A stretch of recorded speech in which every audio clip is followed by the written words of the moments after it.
সরকার যখন নির্বাচিত হয়েছে ইলেকশন ইঞ্জিনিয়ারিংয়ের মাধ্যমে, আমরা ভেবেছি যে তারা জনগণকে, জনসেন্টিমেন্টকে তারা মূল্য দিবে এবং সেটাকে রেসপেক্ট করবে।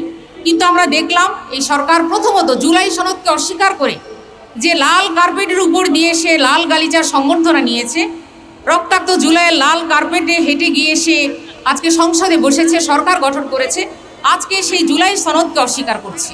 এই সরকার কথায় কথায় সংবিধানের দোহাই দিচ্ছে, অথচ সংবিধানকে সবচেয়ে বেশি ইগনোর করছে, সংবিধানকে সবচেয়ে বেশি ভুলুণ্ঠিত করছে। আমরা দেখতে পাচ্ছি এই সরকার আসলে পতিত সরকারের সেই পথ অনুসরণ করছে। এটা অত্যন্ত বিপজ্জনক একটি বিষয়। জনতার দাবির কাছে নতি স্বীকার না করা, আসলে আমরা দেখেছি মাত্র 50-51% জনগণের ভোট নিয়ে আপনারা কি করে 70% যে জুলাই সনদের পক্ষে, যে সংস্কারের পক্ষে যে রায় দিয়েছে জনগণ, সেই জনগণের সে রায়কে আপনারা উপেক্ষা করছেন। বর্তমান সরকার মাত্র 51 দিন পার করেছে। আপনারা দেখতে পাচ্ছেন তারা জনসেন্টিমেন্টের বাইরে গিয়ে তাদের যে অ্যাক্টিভিটিসগুলো আমাদের সামনে প্রশ্ন হয়ে দাঁড়িয়েছে। এ কোন ফ্যাসিবাদের, নতুন ফ্যাসিবাদের পদধ্বনি আমরা শুনতে পাচ্ছি। আমরা দেখতে পাচ্ছি জুলাই সনদকে অস্বীকার করার পায়তারা চলছে যে সংবিধানের দোহাই দিয়ে, অথচ সেই সংবিধানে যে রাইটসগুলো দেয়া হয়েছে এভরি সিটিজেনের জন্য, every citizen has rights, freedom of choice, freedom of voice, freedom of speech, freedom of thinking, freedom of writing।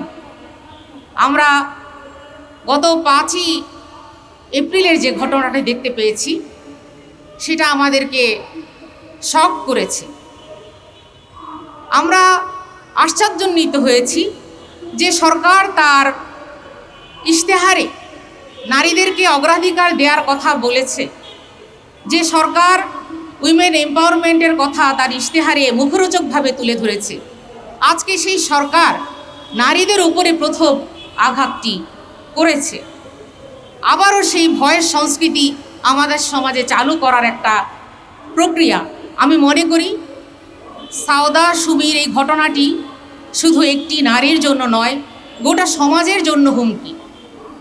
আমাদের আজকে যে ফান্ডামেন্টাল রাইটস রয়েছে সেই ফান্ডামেন্টাল রাইটসের উপর আঘাত। সাউদা সুমির উপর যে স্টেপ নিয়েছে মিথ্যা এবং ষড়যন্ত্রমূলক মামলা, আমরা দেখেছি এর মাধ্যমে নারী সমাজের উপর, নারীদের উপর যে হ্যারাসমেন্ট, তার একটা উজ্জ্বল নমুনা হচ্ছে সাউদা সুমি।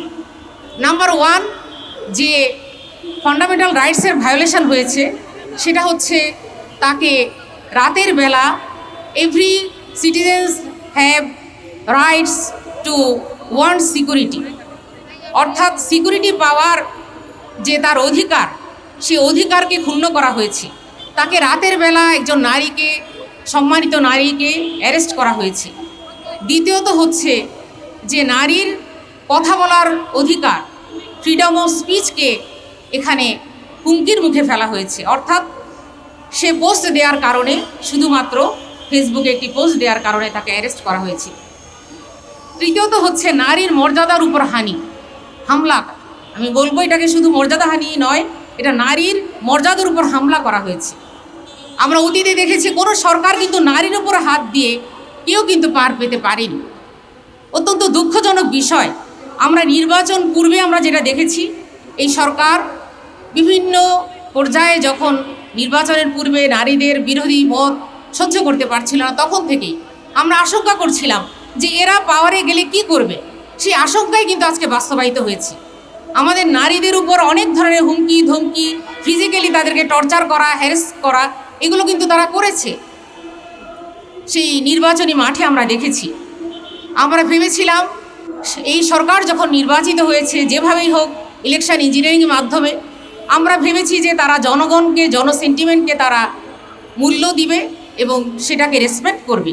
কিন্তু আমরা দেখলাম এই সরকার প্রথমত জুলাই সনদকে অস্বীকার করে যে লাল কার্পেটের উপর দিয়ে সে লাল গালিচার সংবর্ধনা নিয়েছে, রক্তাক্ত জুলাইয়ের লাল কার্পেটে হেঁটে গিয়ে সে আজকে সংসদে বসেছে, সরকার গঠন করেছে, আজকে সেই জুলাই সনদকে অস্বীকার করছে।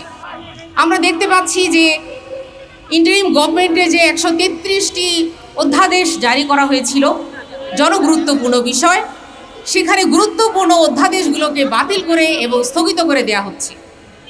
আপনারা জানেন যে আইনের শাসন বাস্তবায়নের জন্য সমাজে যে সুপ্রিম কোর্টের বিচার নিয়োগের যে অধ্যাদেশটি ছিল, আমরা জানি আইনের শাসন বাস্তবায়নের জন্য আসলে এটি খুবই গুরুত্বপূর্ণ। সেই বিচারক নিয়োগের যে অধ্যাদেশটি সেটিকেও বাতিল করা হয়েছে, স্থগিতাদেশ দেওয়া হয়েছে। আমরা দেখেছি সুপ্রিম কোর্টের সচিবালয় আলাদা সচিবালয় স্থাপনের জন্য যে অধ্যাদেশ জারি হয়েছিল সেটাকেও তারা বাতিল করে দিয়েছে।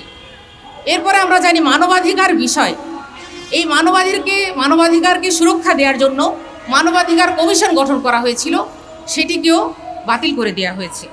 এবং আমরা জানি, খুব আশ্চর্য লাগে যে গুম খুনের মধ্য দিয়ে এই সরকার, এই নির্যাতনের মধ্য দিয়ে সরকার গঠিত হয়েছে, সেই গুম খুনের কমিশনের যে আইনটি অধ্যাদেশটি সেটিকেও বাতিল করা হয়েছে। এখানে এক্সকিউজ দেখানো হয়েছে যে পরবর্তীতে আইন করা হবে বিভিন্ন সংশোধন দিয়ে, কিন্তু কেন, আমাদের প্রশ্ন যে আইন করার আগেই কেন এই অধ্যাদেশটিকে বাতিল করা হলো। এরপরে যেটা আমরা জানি যে সবচেয়ে বেশি যেটা করাপশন ফ্রি সোসাইটি গড়ার যে একটি কমিটমেন্ট ছিল, অথচ আমরা দেখেছি দুর্নীতি দমন কমিশনের যে অধ্যাদেশটি সেটিকেও বাতিল করা হয়েছে। এভাবে গুরুত্বপূর্ণ অধ্যাদেশগুলো বাতিল করা হয়েছে। এই সরকার কথায় কথায় সংবিধানের দোহাই দিচ্ছে, অথচ সংবিধানকে সবচেয়ে বেশি ইগনোর করছে, সংবিধানকে সবচেয়ে বেশি ভুলুণ্ঠিত করছে। আমরা দেখতে পাচ্ছি এই সরকার আসলে পতিত সরকারের সেই পথ অনুসরণ করছে। এটা অত্যন্ত বিপজ্জনক একটি বিষয়। জনতার দাবির কাছে নতি স্বীকার না করা, আসলে আমরা দেখেছি মাত্র 50-51% জনগণের ভোট নিয়ে আপনারা কি করে 70% যে জুলাই সনদের পক্ষে, যে সংস্কারের পক্ষে যে রায় দিয়েছে জনগণ, সেই জনগণের সে রায়কে আপনারা উপেক্ষা করছেন। আসলে আমরা আজকের এই মানববন্ধন শুধুমাত্র সাউদা সুমির এই হ্যারাসমেন্টের প্রতিবাদ নয়, আমরা চাবো যে জামিন হয়েছে, তার যেমন জামিন দেওয়া হয়েছে, কিন্তু এই মামলাটি সম্পূর্ণভাবে প্রত্যাহার করা হোক এবং আগামীতে আর কোনো সুমি যেন বাংলাদেশে এইভাবে টর্চার না হয়। আমাদের অবাক হতে হয় এই জন্য যে সাইবার বুলিং হচ্ছে, আমাদের নারীরা সাইবার বুলিংয়ের শিকার, সেটার ব্যাপারে কিন্তু কোনো উপরে নির্দেশনা আসে না। অথচ এখানে সুমির ব্যাপারে উপরে নির্দেশনার আলোকে সেই পুলিশ যারা তাকে গ্রেফতার করেছে, আমি মনে করি তাদেরকে আইডেন্টিফাই করে কোন উপরের নির্দেশে এই সাউদা সুমিকে অ্যারেস্ট করা হয়েছিল, তাদের ব্যাপারে শক্ত স্টেপ নিতে হবে। আগামীতে যেন আর কোনো সুমি, আর কোনো নারী এই বাংলাদেশে যেন কখনো হ্যারাসমেন্টের শিকার না হয়, এবং সেটা না হয় সরকারি ছত্রছায়ায়। আমরা মনে করি this is the last case and this will be the last. আগামীতে আর কোনো সুমি নামের আর কোনো নারী এখানে এই সরকারের হ্যারাসমেন্টের শিকার হবে না।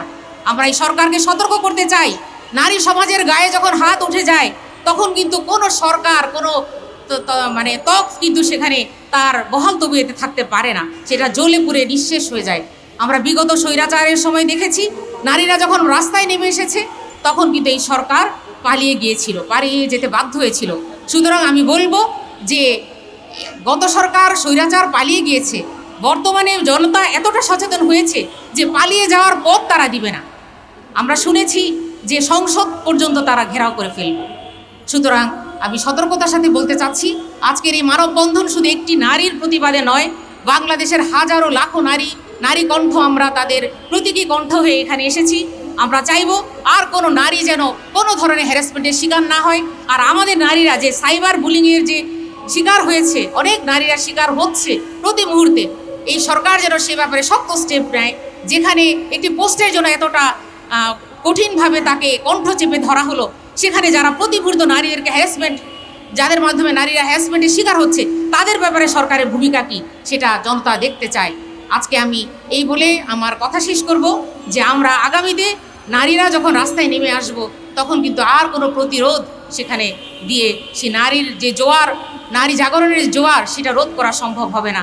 সুতরাং আমরা চাইব কোনো নারী কেন, কোনো সাধারণ নাগরিকের যেন এই কণ্ঠ রোধ করা না হয়। আমরা চাইব জুলাই সনদের বাস্তবায়ন, যে সংস্কারের কথা বলে সরকার ক্ষমতায় এসেছে, এই 24-এর আন্দোলন হয়েছে, এই রাষ্ট্র সংস্কার শুধুমাত্র একটি নীতিমালা নয়, বরং টোটাল সেই রাষ্ট্রীয় কাঠামো, যে রাষ্ট্রযন্ত্রের সংস্কার চাই আমরা। এই কাঠামোটা সংস্কার চাই। জনতা এর পক্ষে ভোট দিয়েছে, সুতরাং এই ভোটকে মেনে নিয়ে, এই রায়কে মেনে নিয়ে আমরা আগামী সংস্কারগুলোকে বাস্তবায়ন করব। সংবিধানের জন্য জনগণ নয়, জনগণের জন্য সংবিধান। এই ক্ষেত্রে আমরা দৃঢ় ভূমিকা রাখব। উপস্থিত সাংবাদিক সহ সবাইকে আবারও ধন্যবাদ। আসসালামু আলাইকুম ওয়া রাহমাতুল্লাহ।